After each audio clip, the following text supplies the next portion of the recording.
Texans CB Kris Boyd shoves special teams coach after Houston gives up long kickoff return versus Chiefs. The Houston Texans opening 13 seconds in their AFC Divisional round game against the Kansas City Chiefs were nothing short of chaotic, a play breakdown, a dumb penalty, and even a shove from a player to a coach. Talk about an eventful start. Things got off on the wrong foot for the Texans right out of the gate. The Chiefs' Nico Remigio took the opening kickoff and ripped off a 63-yard return, setting Kansas City up with excellent field position. Texans cornerback Kris Boyd was the man who eventually brought him down, although not before he forced a fumble, which the Chiefs thankfully recovered. At that point, Boyd's emotions took over. Boyd's outburst. In a bizarre and unnecessary sequence, Boyd flung his helmet to the ground, which earned the Texans a 15-yard penalty for unsportsmanlike conduct. But that wasn't the end of his outburst. As he walked off the field toward the sideline, Boyd shoved Texans special teams coordinator Frank Ross in what appeared to be an attempt to get past him on his way to the bench. And no, this wasn't some casual tap. Boyd's shove was forceful enough to grab attention and raise eyebrows. Coaches are there to support their players, not to be treated like a post-play obstacle. And this was certainly not the kind of image you want to project, especially with the cameras rolling. The fallout. How Boyd's actions affected the game. Thankfully, Boyd's teammates stepped up to help calm the storm. The Texans' defense stood tall, preventing the Chiefs from converting the turnover and holding them to a field goal. While it certainly wasn't ideal, the defense did their best to limit the damage after the chaotic sequence, which could have spiraled into a complete disaster. However, Boyd's actions set a dismal tone right at the start of the game. Instead of the Texans getting the momentum, it felt like a clear sign that they weren't ready for the high stakes of facing the defending champions. Their first 13 seconds were a far cry from what they hoped for, and it put them on their back foot before the game had even really begun. Boyd's apology after the game, which ended in a 23-14 loss for the Texans. Boyd was clearly regretful about his actions. He addressed the incident with reporters, offering an explanation for what had happened. "I was just too excited. Did something that I shouldn't have done," Boyd admitted, clearly recognizing that his emotional outburst was uncalled for. Boyd later added that he had already patched things up with Frank Ross. "I love everybody. Like I said, I was lit. I was turned. I thought we had a good play," Boyd explained, "and I apologized to everybody. I apologized to Frank." It's good to see Boyd take accountability for his actions, though this wasn't the kind of distraction the Texans needed when they were already facing a tough matchup against the high-powered Chiefs offense. A costly start to a long road. The Texans were hoping to pull off an upset against the Kansas City Chiefs, but that opening fiasco set the tone for a rough start to their playoff journey. While Boyd's actions didn't completely sink Houston's chances, they certainly didn't help. The emotional outburst only added to the feeling that the Texans weren't quite in control of the moment, and the Chiefs were more than ready to take advantage of every opportunity. At the end of the day, the Texans fell short, but it wasn't for lack of effort. The loss may have stung even more knowing that they could have used a more disciplined, focused start to put the pressure on the Chiefs from the get-go. Boyd, for his part, may have learned a valuable lesson about composure in high-stakes games. As for the Texans, they'll have to pick themselves up and use this experience as fuel for next season. But for now, the image of Boyd's shove on Ross will be the lasting memory of what could have been a much more promising beginning for Houston's playoff aspirations. Troy Aikman incensed by Patrick Mahomes' roughing call. Demeco Ryans says Texans were facing everybody. It's no secret that NFL fans love to complain about the Kansas City Chiefs getting all the calls from officials, especially when the Chiefs keep winning games in ways that leave some scratching their heads. But on Saturday's AFC Divisional round game, even those on the broadcast team couldn't hold back their frustration. Troy Aikman, the former NFL quarterback and current ESPN analyst, was absolutely incensed by the roughing the passer call that went against the Houston Texans and benefited the Chiefs.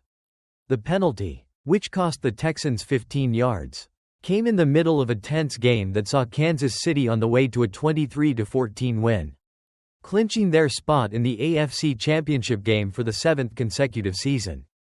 The call that set Aikman off, roughing the passer on a barely hit Mahomes, So what exactly went down?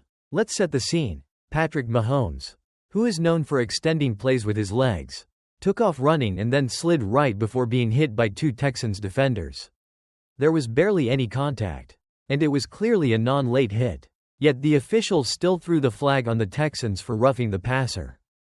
Aikman was furious, as he clearly voiced his opinion on the broadcast, saying, "Oh, come on." He couldn't have disagreed more with the call, arguing that Mahomes was a runner at the time and the hit barely made contact with him.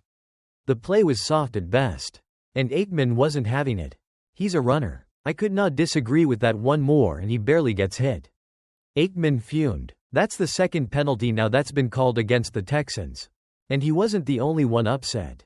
ESPN rules analyst Russell Yerk joined in, agreeing with Aikman and adding, "Troy, I agree with you. There's no forcible contact to the head and neck area of him. The two Houston players hit each other and that should not have been a foul. But the damage had already been done." After that controversial penalty, the Chiefs marched down the field, with Mahomes connecting with Travis Kelce for an 11-yard touchdown that extended their lead to 20-12. The Texas side of things, us versus everybody. But the complaints didn't stop with the broadcasters. After the game, Texans head coach DeMeco Ryans was asked about the calls that went against his team. His response was pointed and hinted at a broader frustration. "We knew going into this game. Man, it was us versus everybody," Ryans said in his post-game media conference. "When I say everybody, it's everybody. All the whatever. Everybody. The naysayers. The doubt. Right? Everybody. We had to go against today. With that, knowing going into this game, knowing what we were up against, we can't make the mistakes we made." Clearly, Ryans felt like his team was up against much more than just the Chiefs' high-powered offense. He was implying that the officials were part of that everybody, making it seem as though the Texans were fighting a two-front war. One against a dynastic Chiefs team and another against what they saw as biased officiating. As for Will Anderson Jr., the Texans' defensive end, he didn't mince words when he summed up his experience of the game. "We knew it was going to be us against the refs going into this game," Anderson said bluntly after the loss. "The Chiefs' dynasty and the refs' influence. Now, don't get it twisted, the Kansas City Chiefs are a great team. And their dynasty over the last few seasons speaks for itself.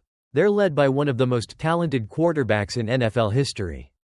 And Andy Reid has proven himself to be an elite coach. But, even the Chiefs' most loyal fans have to admit that the constant discussion around officiating tends to overshadow the team's actual accomplishments at times."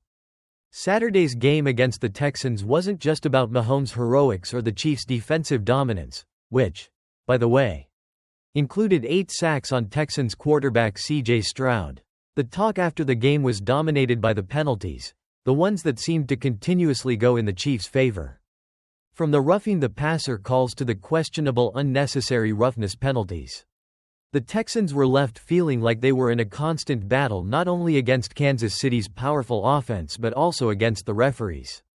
And while Kansas City came out on top once again, this game left a sour taste in the mouths of Texans fans and other NFL fans who are sick of the Chiefs' seemingly endless penalty advantages.